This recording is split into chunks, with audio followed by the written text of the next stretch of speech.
장관 후보자 2명이 낙마한 것에 대해서 민주당은 성찰과 자성의 계기로 삼겠다면서도 나머지 5명에 대해서는 청문 보고서를 채택해야 한다고 강조했습니다. 반면 야당은 장관 후보자들의 지명 철회를 추가로 요구하면서 청와대 인사검증에 실패한 조국, 조현옥 수석의 경질을 촉구하고 있습니다. 국회 연결합니다. 김영수 기자. 네, 국회입니다. 네, 장관 후보자들의 인사청문 보고서 채택 시한 오늘인데요. 여야 입장이 크게 갈리고 있군요. 네, 그렇습니다. 더불어민주당 이해찬 대표는 두 후보자 낙마는 안타깝다면서 앞으로 엄격한 검증 절차를 위해 당정 협의를 충분히 하겠다고 강조했습니다. 홍영표 원내대표도 깊은 성찰과 자성의 계기로 삼겠다고 밝혔습니다. 다만 나머지 5명의 후보자는 부적격 의견을 반영할 수 있는 만큼 보고서 채택 자체를 거부해서는 안 된다고 지적했습니다.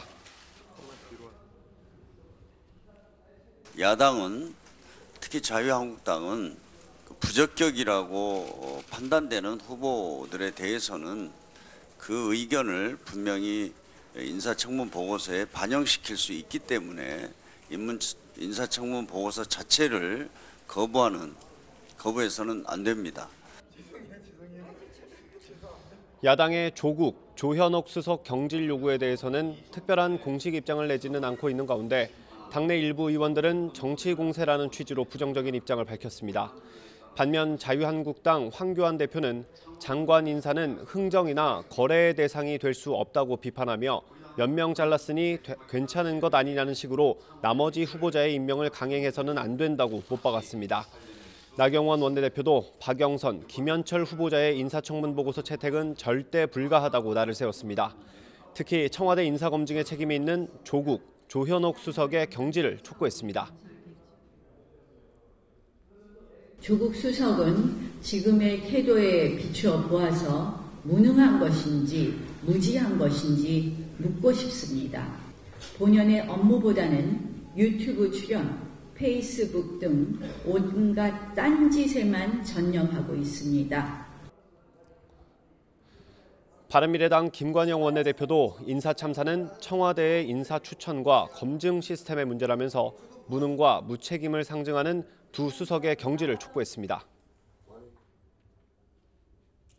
대통령은 문재인 정부의 성공을 가로막고 있는 장애물인 이 두 분을 하루속히 물러나게 해야 합니다. 대통령은 신속하고 현명한 선택을 재차 촉구합니다. 오늘이 인사청문 보고서 채택 시한이지만 여야 입장이 극명하게 갈리는 상황이어서 그 과정이 순탄하지는 않을 것으로 보입니다. 네, 오늘부터 김학의 사건 관련 수사도 본격적으로 시작이 되는데요. 한국당에서 특검법을 발의했군요. 네, 그렇습니다. 자유한국당은 오늘 아침에 김학의 뇌물수수 등 사건의 진상규명을 위한 특별검사 임명 등에 대한 법률안을 제출했습니다.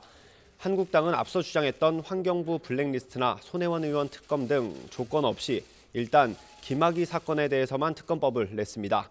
한국당은 법안 제안 이유에서 대검 과거사 진상조사단의 조사가 편파적으로 진행되는 만큼 공정성을 담보하기 어렵다고 주장했습니다. 특히 곽상도 의원과 이중희 변호사에 대한 수사를 권고하면서도 민주당 조응천 의원과 최동욱 전 검찰총장은 제외했다고 강조했습니다. 이에 대해 민주당 홍영표 원내대표는 정치 공방으로 몰고 가려는 물타기라고 선을 그었습니다. 특히 한국당 황교안 대표를 향해 당당하다면 더는 방해하지 말라고 경고했습니다. 바른미래당 김관영 원내대표는 법무부 장관이 특별수사단을 구성해서 수사하는 것 자체의 공정성에 의문이 있는 게 사실이라고 밝혔습니다.